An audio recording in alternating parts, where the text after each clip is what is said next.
On the eve of the Pravasi Bhartiya Divas, the Bharatiya Janata Party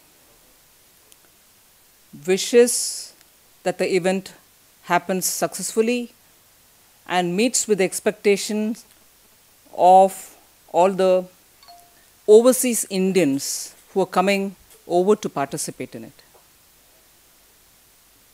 I'll just like to very quickly give a picture of how this Pravasi Bhartiya Divas came to be, because the NDA has a great role to have played in establishing it. In that, this is the 9th Pravasi Bhartiya Divas, as you're all aware of it. And it was in 2003, after the recommendation of a high-level committee which went into the affairs of Indian diaspora, that was chaired by Dr. L.M. Singhvi, and on that recommendation, the Prime Minister then, Shri Atal Bihari Vajpayee, had announced that the 9th of January every year will be observed as the Pravasi Bhartiya Divas, because it marks the day when Mahatma Gandhi came back to India from South Africa in 1915. That has continued, and every year the Pravasi Bhartiya Divas has been held marking the 9th January, but for a couple of days, and this time it is between 7th and the 9th of January. In this connection,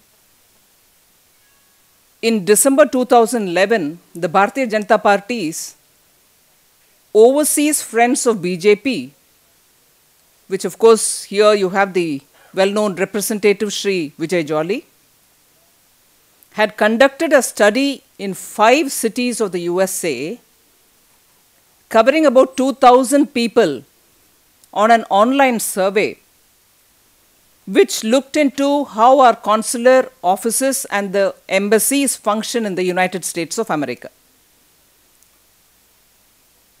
From the findings, it is very clear that there is a need, an urgent need, to review the situation of the Department of Overseas Indian Affairs and also the functioning of the consulates and the embassies. Because citizens abroad and also PIO, people of Indian origin who may be citizens of other countries, have several opinions to give on the functioning of these consular offices. I will just very quickly highlight 3 or 4 issues on which anxiety has been expressed through this study. They find that the offices, the consular offices, are very bureaucratic. They are not friendly to the citizens who are coming and approaching them for visa or for any other services, consular services. Lack of basic amenities in these offices, and above all, the visa services have all been outsourced, and being outsourced, their services are not really up to the quality which they expect. And as a result, there is quite a lot of rancor and a kind of disappointment that the Indian consular offices no longer meet up to the expectations of our citizens who are abroad, or even of the people of Indian origin abroad. So the BJP demands, we'll certainly give a copy of this report, elaborately produced report, in all its details, so that the media can understand the basis on which we are speaking here. But the BJP demands that there be an immediate review of the outsourced visa services in the USA. The outsourced agency, in many an instance, are also dealing with consular activities of other countries. Is it safe in our national interest to have outsourced agencies dealing with consular work, visa-related work, passport-related work, handling of our work together with some other country? So there are issues of serious concern. We demand that immediately this outsourced service and its lack of professionalism be reviewed by the government.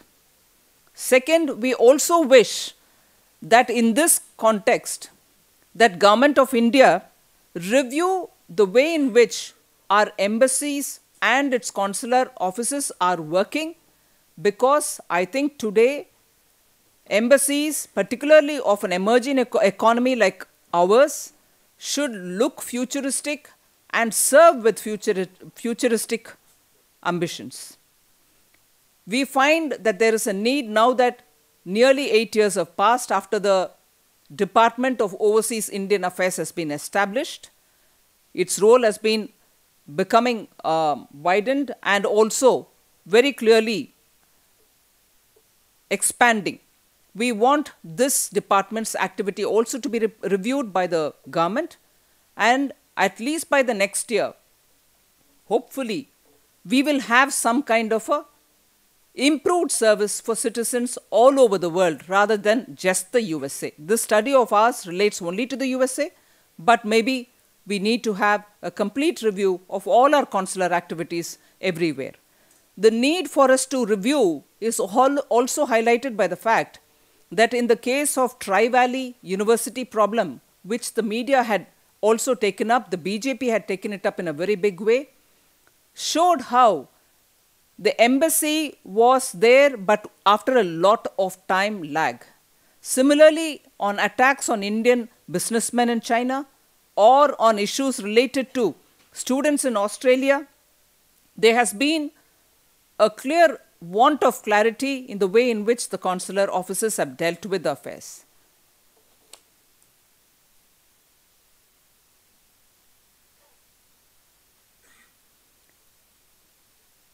It's also important for us to know that ministers, when they are abroad, should, I take the example of NDA, when the Prime Minister or the Foreign Affairs Minister or ministers who went from India interacted with the local community, local Indian communities in each of the countries that they visited, and understood the problems that they were facing so that it could be solved. We demand such a kind of an interaction from the current government too, because the Pravasi Indians have quite a lot of concerns which have to be addressed. The BJP proposes that from now till before the next Pravasi Divas, which will be held next year, that we would have studied through various surveys our embassies and consular offices in most countries where Indian diaspora is prevailing. You know, we've done it for the USA, but we will do it for other countries too. And we'll come up with a complete comprehensive report on the functioning of the embassies and the consular offices before the next Pravasi Divas. This time we've come up with a report just based on the survey which happened in USA, but we will do it based on other countries too before the next. But we demand from our side that the Government of India immediately review the outsourced visa activities in the USA for the lack of professionalism and absolute absence of care for the Indian citizens. The functioning of the department itself will have to be reviewed, and the Indian embassy should now approach embassies' activities not so much with the socialistic baggage of, yeah, our presence is marked with the embassy, we just do basic diplomatic functions. We have to have a very proactive and futuristic approach for helping Indian citizens abroad. That was the issue on which we wanted to address the press. If there's anything more you wanted to ask me, welcome.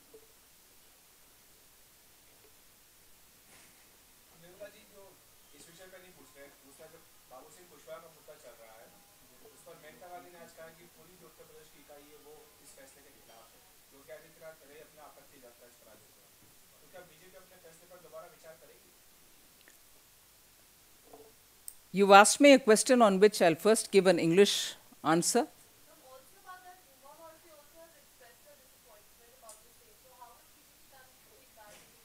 On Uma Bharti, I think I would want you to have a look at the recent, we've just come up with a press release, which you can have a look at, which explains very clearly that she has not said anything of what has been said in the press till yesterday, today in the morning.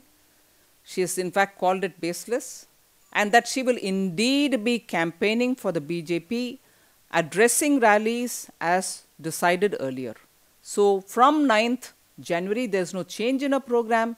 It stands as before. She will still be campaigning. As regards your question, Akhileshji, Mr. Kushwaha represents a very backward class community, and he has come into the party.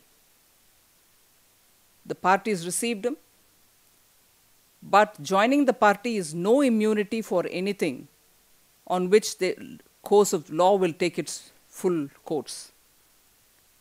The BJP is not suggesting that if there are anything in particular as regards corruption charges or anything, that we are standing to give him a cover. Legal process will take its due course, and the BJP is not trying to protect the corrupt. But it also has to be put on record that the most backward and backward classes are today looking up to the BJP, because it's the BJP which is taking their fight forward, particularly in Uttar Pradesh, where the BSP, the SP, and the Congress very clearly are not serving the backward classes.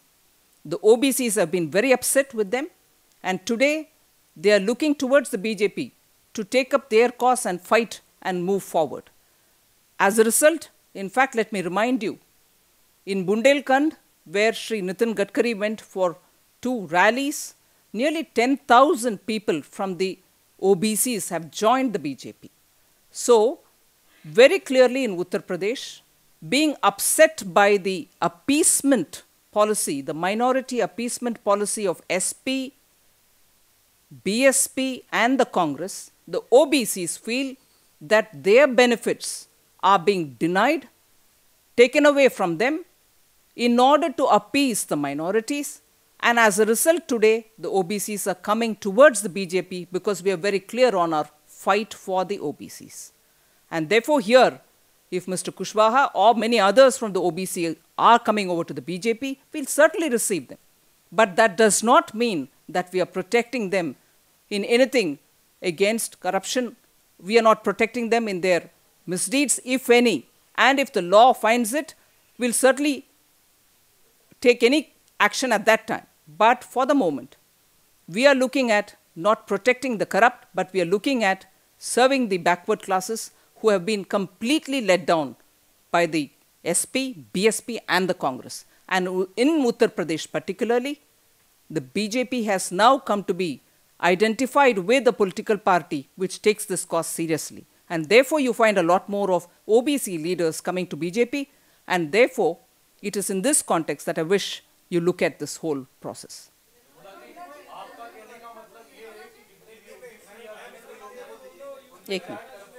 Ek minute. One. I'll answer all of you all, but please. I'm not able to hear anyone. Will you please do one by one, please? One by one. I'll finish it all off and I'll give it to you in Hindi subsequently.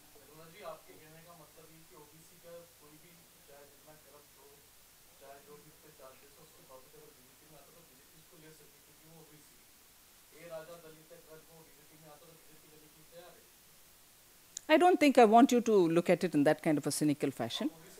OBC, I'm only telling you that there is a pattern to the way in which OBCs have been denied in Uttar Pradesh. Now, this is one example. It doesn't mean that we can come up with a reverse logic and say, would you do this? The argument here is very clearly, there is a pattern here. OBCs are gradually being denied leadership. OBCs are gradually being denied a place in any political party.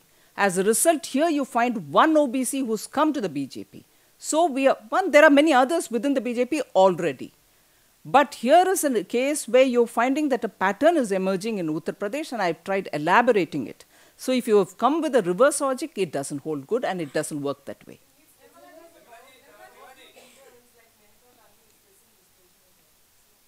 As regards Uma Bharti, I've already answered. Yes, but yes, I'm coming.